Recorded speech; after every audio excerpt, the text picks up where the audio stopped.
For performing sacrificial ceremonies, one requires sacrificial ingredients such as flowers, leaves, and straw, along with the sacrificial altar and a suitable time, spring. And this is text 25. We can do this one together. Vastunyushalya sneha rasaloha mridojalam Richo rajum shi samani Chatur hotram shisatama Vastunya sholya sneha Rasaloha mridojalam Richo rajum shi samani Chatur hotram shisatama. Please chant.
Mataji's.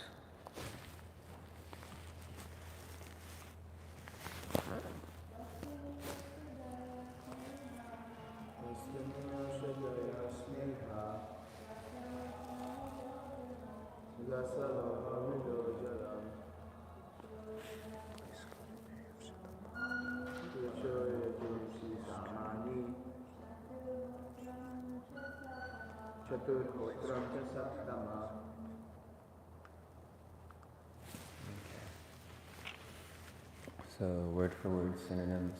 Vastuni, utensils. Ashodhyaha, grains. Sneha, clarified butter. Rasaloha mrida, honey, gold, and earth. Jalam, water. Richaha, the Rig Veda. Yajumsi, the Yajurveda. Samani, the Samaveda. Chatuhotram, 4 persons conducting the performance. Cha, all these.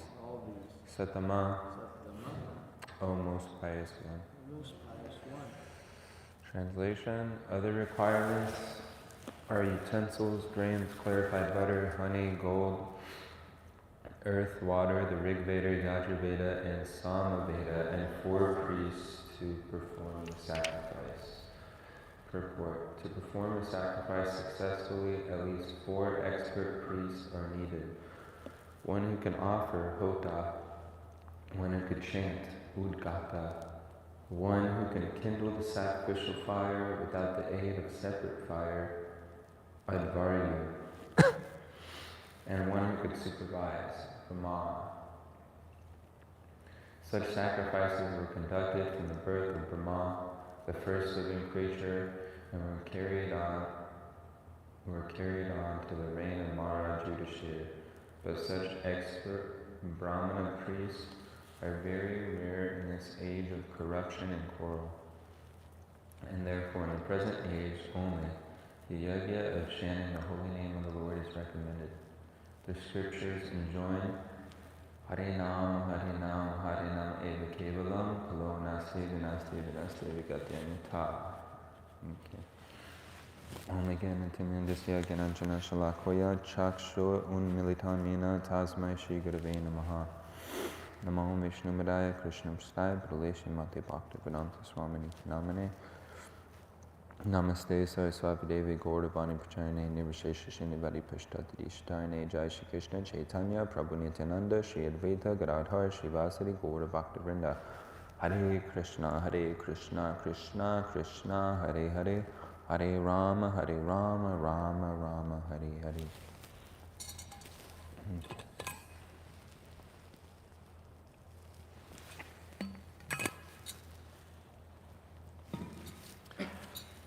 I'll just read the translations again for 24 and 25. For performing sacrificial ceremonies, one requires sacrificial ingredients such as flowers, leaves, and straw, along with the sacrificial altar and a suitable time, spring. Other requirements are utensils, grains, clarified butter, honey, gold, earth, water, the Rig Veda, Yajur Veda, and Sama Veda, and 4 priests to perform the sacrifice. All right. So this is Lord Brahma.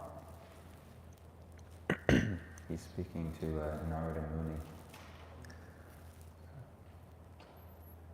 What amazing opportunity that we actually get to hear a direct conversation of pure devotees.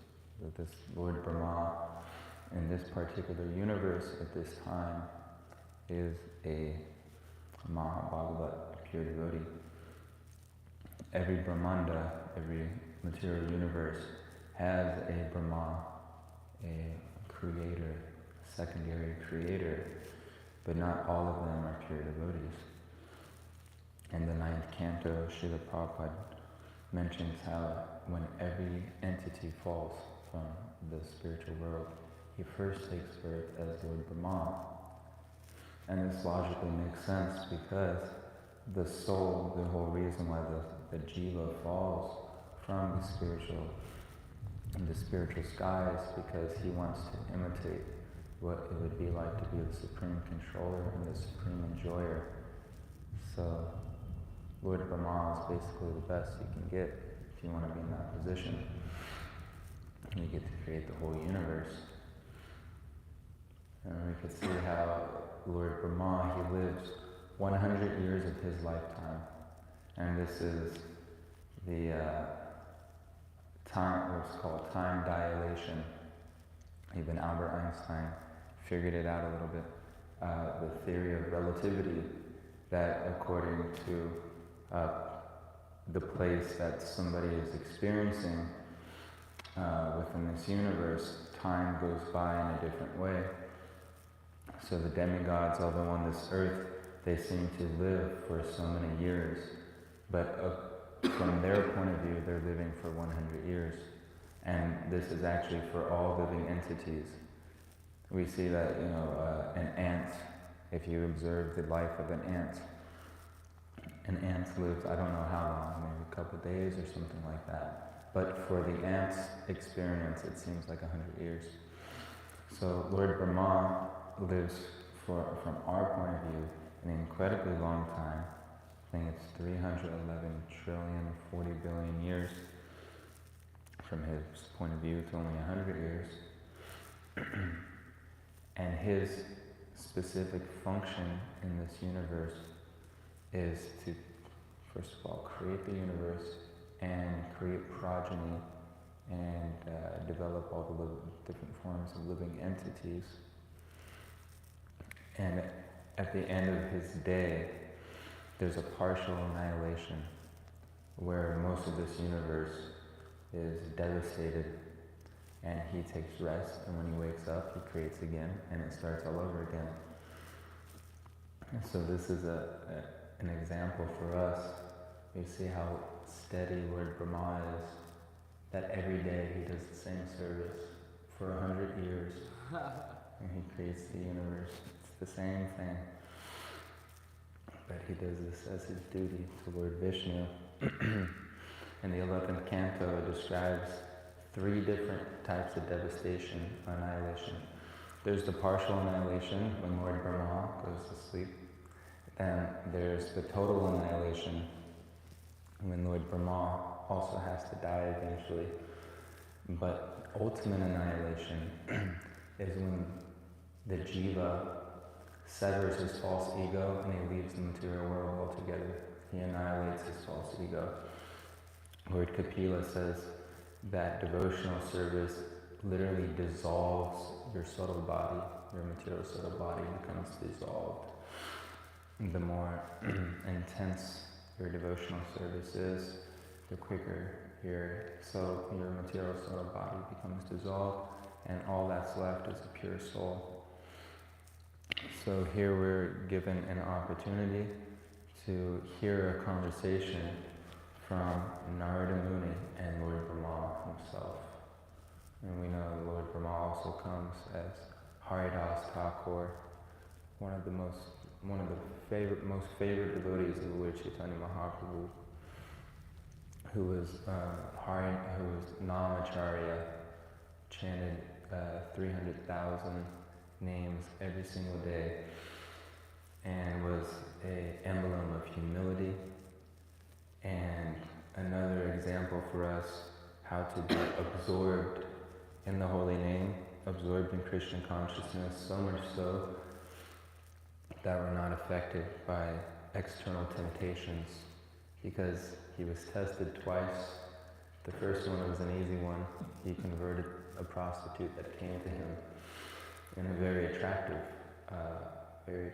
lady came to him at the dead of night alone, and he converted her to become a great saint, so much so that he instructed her to shave her head and stay in his ashram alone and worship Tulsi Devi and chant the holy names.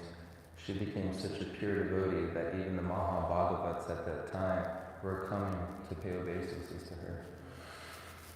But then the second time was Maya Devi herself came, and we can't even imagine how attractive that form must have been. But he made Maya Devi his initiated disciple. He initiated Maya. So this is some of the glories of Lord Brahma that we're reading of now. So there's this book that I read before I came to devotional service. It's called The Doors of Perception by Aldous Huxley, a philosopher from the 1950s. And he's famous for experimenting with different types of meditations. And his book is about kind of like psychedelic experiences, how there's more to reality than what we see with our senses. That through meditation you can experience some sort of higher dimensions. Of course, the book is filled with a lot of speculation and things like this. But just kind of a side note, that's where the band The Doors got their name from, was from the book The Doors of Perception. So I was really kind of into that, maybe that idea that there's something higher. But when we come to devotional service, Śhrīmad-Bhāgavatam is the real doors of perception, because we're given entrance into the spiritual world. We're given entrance to understand the whole universe, the heavenly planets, the subterranean planets, the hellish planets, what higher beings are speaking about. These are direct conversations that we're given access to. And there's one Prabhupada disciple who had actually left his body this year on Nityananda Trayodasi. His name was Punyatma Prabhu. He lived in Los Angeles. And I would see him a lot. And we had multiple conversations. And basically every time he would see me, he would say the same thing. He'd say, Prabhu, this is it. You made it. This is the spiritual world. He said, right now you're in the spiritual world. And then he would point at the deities and say, this is the spiritual world, this is Radha and Krishna, no different. When you chant the holy names, Krishna is dancing on your tongue. And the sound vibration, I guess Prabhupada said the sound vibration goes around the world a couple of times. He would always say that. And he's saying, when you read these books, these aren't just normal books. You're introduced into a whole new family. This is your family now. Lord Brahma, Narada Muni, Mother Yashoda, this is your family. And Prabhupada is giving us access to our real family and to the reality of what's taking place in this universe. So Lord Brahma is speaking here to Narada Muni about the universal form of the Lord. And this is what we've been hearing these past couple chapters. The whole idea is to give the conditioned soul an understanding that everything is related to the Supreme Personality of Godhead, and the Supreme Lord is meant to be remembered constantly and offered everything we have in our possession for His service, for His pleasure. And it's to help the less advanced devotees meditate on the Supreme Lord in a tangible way. The oceans, He's the ocean, the sun and the moon are His eyes, etc. So now Lord Brahma is, I'll just read this last verse that we read yesterday. He said, when I was born from the abdominal lotus flower of the Lord, Mahavishnu, the great person, I had no ingredients for sacrificial performances except the bodily limbs of the great personality of Godhead. That's a really amusing statement. He's born, if you could just imagine his position, this is something that we also have experienced when we first came to the material world. All of a sudden, you just kind of like wake up and you don't know where you are, you don't know who you are, there's nothing around, it's all darkness, there's nobody. And you're wondering, what is this? Why am I here? Where did existence come from? And so when he was born from the lotus flower of Lord Mahavishnu, we know what happens. He tries to figure out who he is. He climbs down the stem of the lotus to try to figure out where the lotus is coming from. He sees that that's not very successful, so he climbs back up. He hears the two-syllable word tapa. He realizes he's supposed to perform tapasya, so he performs tapasya in meditation, and then Krishna from within the heart gives him a realization, a revelation, what he's supposed to do. But here he says, I had no ingredients for sacrificial performances except the bodily limbs of the great personality of Godhead. And so this is a high understanding that, we actually don't have anything. We come into this world with nothing. Actually, not even just within this world, even in the spiritual world. Everything is Krishna's and Krishna's energy. So if we, there's a nice example, like when I was in elementary school, my school used to have some sort of program around Christmas time that you go into this little room and you buy little gifts that you're supposed to give to your family and you're supposed to give to your parents or whatever. And but where would little kids get money from? Their mom would give them like $20. So my mom would give me some money, and then I would buy something for my mom in the gift, in the little gift shop. So I'm using my mom's money to buy my mom a gift and give it back to her. And she was happy with that, it was like an exchange of love. So in the same way, anything that we offer to Krishna, even our own consciousness, our own life force, or whatever it may be, a leaf, a fruit, flower, water, it's actually, we're offering Krishna's energy back to him. And because he's a loving father, he accepts that loving exchange very happily. So we're in the same position. We have no ingredients for sacrificial performances except the bodily limbs of the great personality of Godhead. And then it goes on to say, text 24, for performing sacrificial ceremonies, one requires sacrificial ingredients. such as flowers, leaves, and straw, along with the sacrificial altar and a suitable time. Other requirements are utensils, grain, clarified butter, honey, gold, earth, water, the Rig Veda, Yajurveda, and Samaveda, and 4 priests perform the sacrifice. And it goes on, but I won't read other verses because we'll hear them tomorrow and the next day is coming.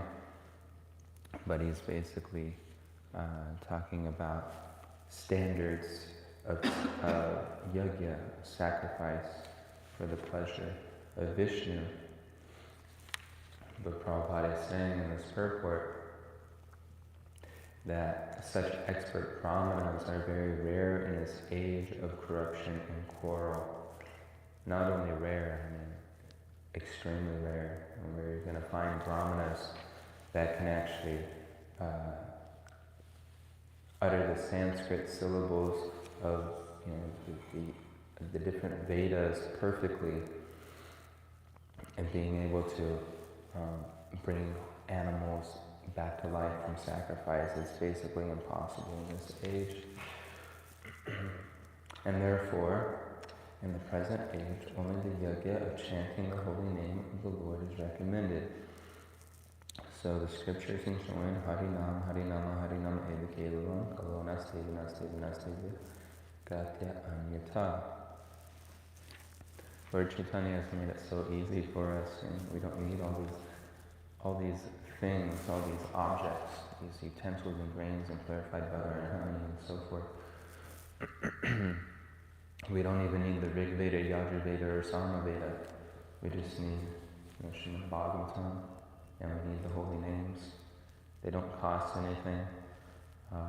The yajna of Treta Yuga was, right? Treta Yuga was sacrifice. And it would be incredibly complicated. It would cost so much valuable time and money and gold, and basically the whole kingdom would be involved in this yajna. And if you mess up a little bit with all the technicalities, then the whole yajna was considered useless. But here we just chant the holy names, and even if we chant improperly, or if the holy names aren't uttered, pronounced perfectly, Krishna sees our intent, and he's actually looking for our sincerity rather than the object itself. Just like, who was that devotee in Mahaprabhu's Leela that was offering the banana pills instead of the bananas? Who was that again? Yeah, there was one pure devotee here. In his ecstasy, instead of offering the Lord bananas, he was offering banana pills. And the Lord actually accepted that with greater pleasure.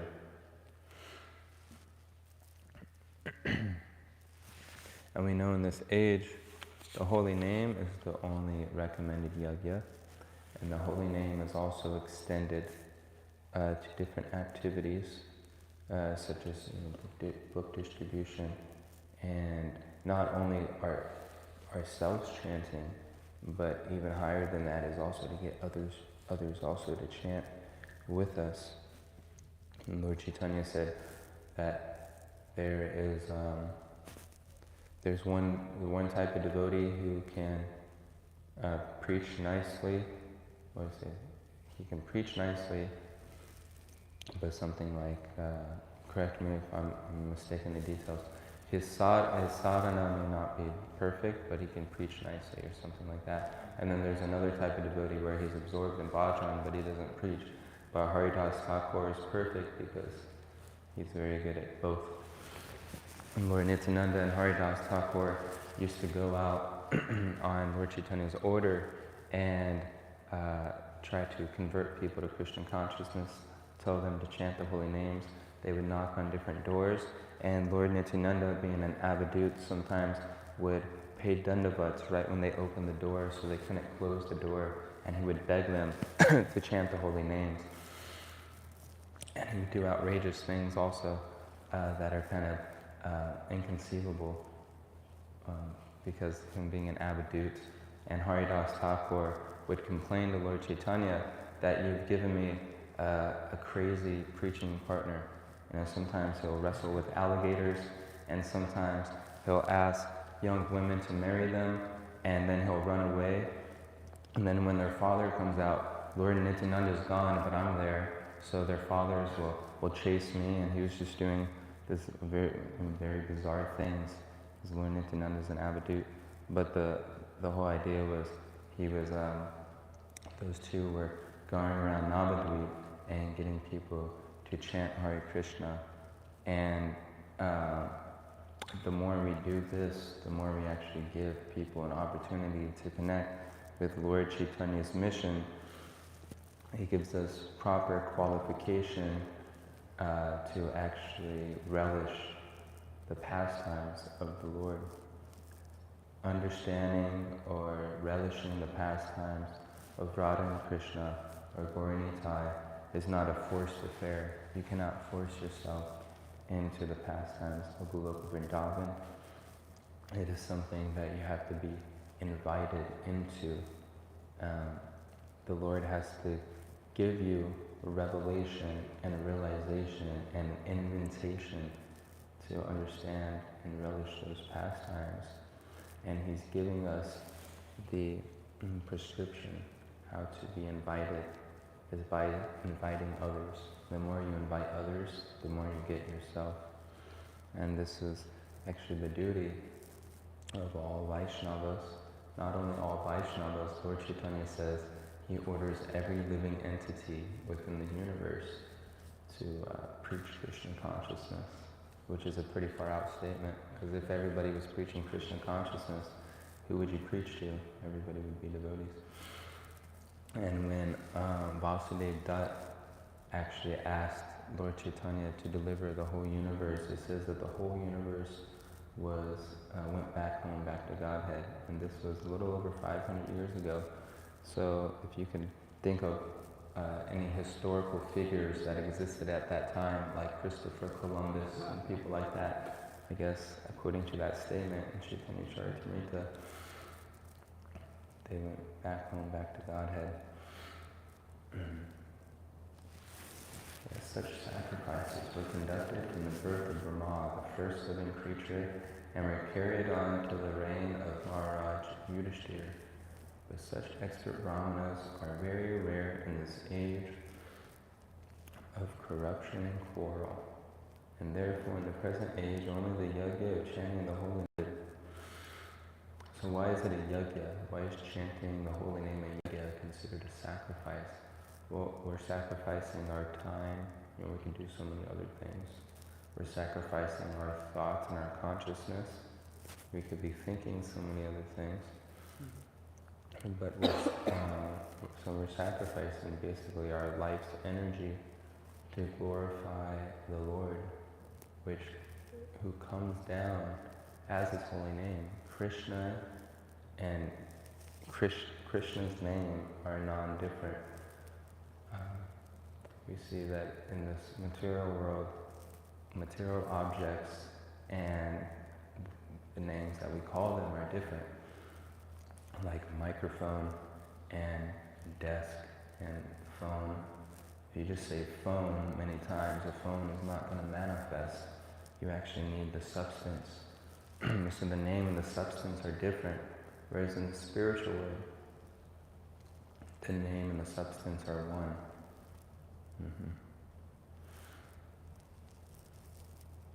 Does anybody have any questions so far? It's about 8:40. Any questions or realizations?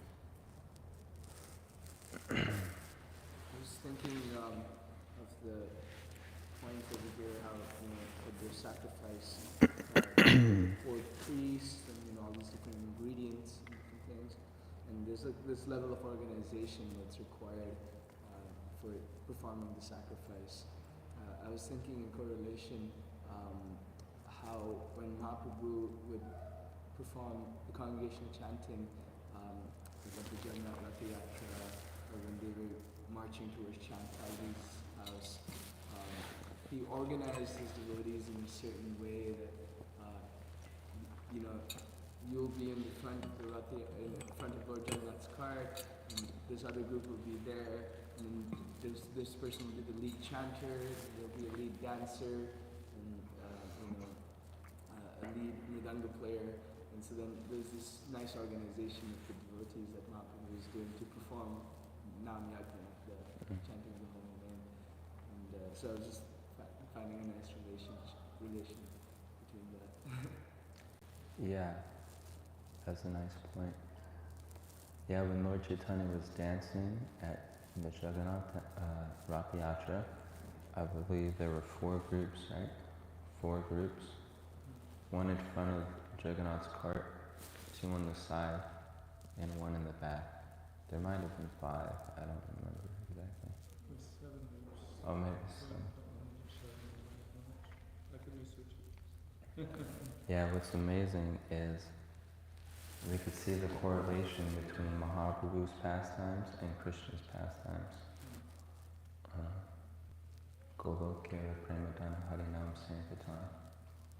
So Krishna, when he was with the damsels of Braj, he actually expanded himself. Or when he was in Dwarka, he expanded himself 16,108 times. When he was in the Rasa dance, he expanded himself. For each gopi, he thought that she was the only one person dancing with Krishna. So even in the pastimes of the Jagannath Rath Yatra, each group of devotees Mahaprabhu was dancing with. And that group alone thought that Lord Chaitanya was with them alone. Did you find how many groups? Yeah, it's 1547, but yeah, 4 parties trying to dance in front of Jagannath, another side, another party, another was in the rear. So there was, 4 in the front, 2 on each side, and 1 in the back. And each group thought Mahaprabhu was with them alone. So, Golokya Premadana Harinam Sankirtan, Lord Chaitanya's pastimes are a direct correlation of Vrindavan's pastimes. And we see Radha, what's that called? Radha Krishna Konadesh Deepika by Rupa Goswami. No, that's a different book.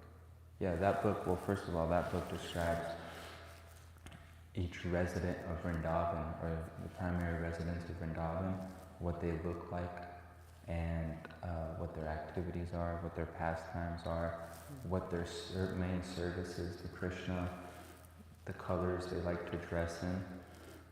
So there's a couple points I would like to mention.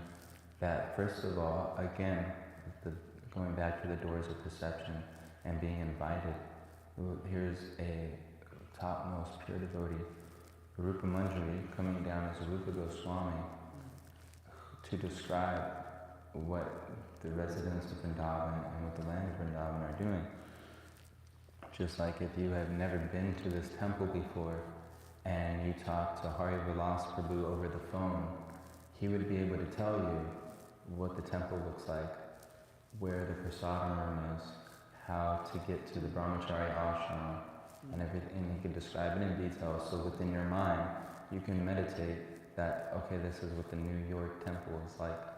So in the Srimad Rupa Goswami is describing many details, of course not all, but many details for us to meditate on, that this is what Vrindavan is like.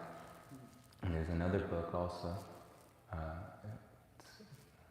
it's skipping my mind right now, where I think it's Kavakanapur, describing that who the associates of Lord Chaitanya are in Vrindavan. Like Murari Gupta is Hanuman, and we were just saying Rupa Goswami is Rupa Manjari, and Nityananda is Balaram, etc. So we can see how Krishna expanding himself in the Ras dance and Dwarka and pastimes like that, how he, when in the Jagannath Rath Yatra, Lord Chaitanya expanded in each group, each Sankirtan group, and all the devotees in each group thought Mahaprabhu was with them alone. And it says only a couple devotees were able to see what was actually going on. One of them was Maharaj Prataparudra, and there's 1 or 2 other, I forget, but definitely he was able to see that actually Mahaprabhu was expanding himself. And Lord Chaitanya's pastimes similarly descend even today. We're participating in Lord Chaitanya's Sankirtan movement, which is non-different than the pastimes that were going on a little over 500 years ago. So if we have the proper vision and the proper realization and the proper devotion, we know that when we go out in Sankirtan, Mahaprabhu is there with us. And just like the holy name can also be extended into different activities like book distribution and preaching, if someone, again, has the proper realization, even one lonely jiva going out into some dirty parking lot with a few books and distributing books, that is non-different than the pastimes of Lord Chaitanya, and Lord Chaitanya is there dancing with that Sankirtan party. These books are non-different from Krishna also. So this is a very special form of the Lord. And once a year we usually have Jagannath Rath Yatra, where first of all, it's kind of funny how the Smarta Brahmanas in Jagannath Puri, they don't want Westerners to come into the temple. There's very strict rules with that. But little do they know that Lord Jagannath doesn't only want to see the Westerners and see everybody. He actually travels outside of Jagannath Puri, and he goes to all corners of the world. He goes to America and China and Africa and everything like that. And even when Jagannath worship was introduced in the 60s in San Francisco, not only did he manifest himself in the temple, but he came outside of the temple to Hippie Hill, where he was dancing. There was a famous picture that the devotees, they didn't know the proper etiquette of deity worship. And without Prabhupada knowing, they brought Jagannath off the altar and brought him to Hippie Hill, where all these people on drugs were tripping out. And Jagannath was just standing there smiling. And when Prabhupada found out about this, he got a little bit angry. He said, "You're not supposed to bring the deity out of the temple." But he said, "Well, I guess Jagannath wanted to go out in Sankirtan today." So he went to the Hippie Hill, and there's that famous picture of Prabhupada standing right next to Jagannath and the hippies dancing around him. So, but usually Jagannath Rath Yatra happens once a year. But another realization we can meditate on is that for someone carrying these books in a bag or in a little rolly bag, these books are non-different from Jagannath. So for a book distributor, every day is Jagannath Rath Yatra. He's pulling the rock cart, and he's presenting Lord Jagannath to the people. And these types of deities are very special because not only people see them, but they get to take them home with them and have a personal altar by putting them on their bookshelf. And these books actually radiate spiritual energy, purifies the household. Anybody who even touches these books becomes purified. Anybody who has them in their house also becomes purified. So thank you for sharing that. It reminded me of a couple of things. Are there any more questions? The last verse emphasizes the chanting of the Hare Krishna. Do you have any famous verses that inspire you in chanting?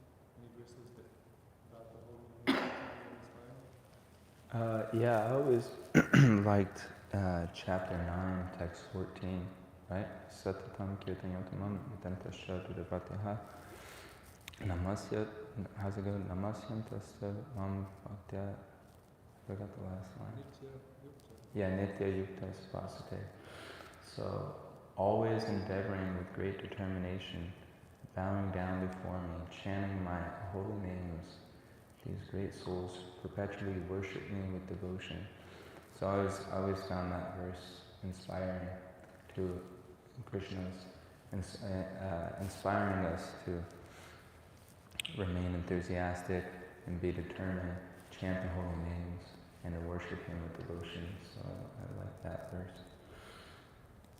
And of course the verse in the Śhrīmad-Bhāgavatam talking about the advent of Lord Chaitanya that the best way to worship the Lord in this age is by chanting the holy names. Mm-hmm. Is there anything else?